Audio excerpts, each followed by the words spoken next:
Dans le choix du journal Afrique, ce soir, nous vous emmenons dans l'est troublé de la République démocratique du Congo. Les rebelles du M23 progressent en direction d'Ouvira, la deuxième grande ville du sud Kivu. Sangué, la localité stratégique située à 30 km à peine d'Ouvira, constitue un verrou sécuritaire dans la province. Or, ce lundi, cette ville est devenue l'épicentre de violents affrontements entre l'armée congolaise et les forces de la FC M23. Tout à l'heure, le président Félix Tshisekedi a accusé le Rwanda de violer l'accord de Washington. Le président congolais s'est exprimé lors de son discours annuel à la nation. Il accuse Kigali de ne pas respecter l'accord. Force est de constater que le Rwanda viole déjà ses engagements.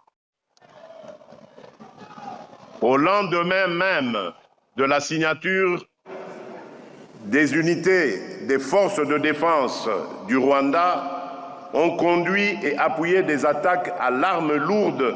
L'accord, signé jeudi entre la RDC et le Rwanda, offre un accès en minerais stratégiques à Washington.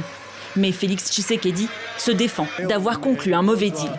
Permettez-moi d'être parfaitement clair, ces accords ne consacrent aucune forme de partage de notre souveraineté.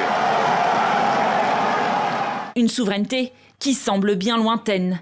Les troupes du M23, soutenues par le Rwanda, avancent rapidement dans le sud Kivu. Des files de civils en fuite précèdent leur arrivée. Beaucoup avaient trouvé refuge à Sangué samedi.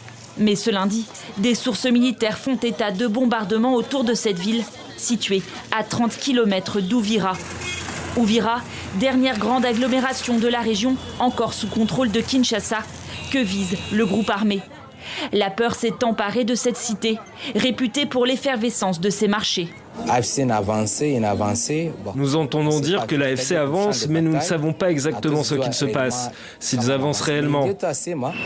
Les forces congolaises tentent de contenir l'offensive, épaulées par plusieurs milliers de soldats burundais.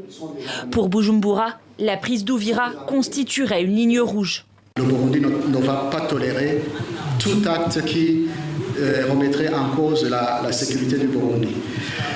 Nous avons prévenu le Rwanda par rapport aux attaques qui ont touché notre territoire et nous leur disons que si cela se répète, le Burundi a le droit de poursuivre, a le droit de poursuite contre les attaques, ceux qui ont attaqué le Burundi. Le chef de la diplomatie burundaise, qui ce lundi accuse le Rwanda d'avoir largué des bombes sur son territoire. Il précise que 2 personnes ont été blessées, dont un enfant de 12 ans.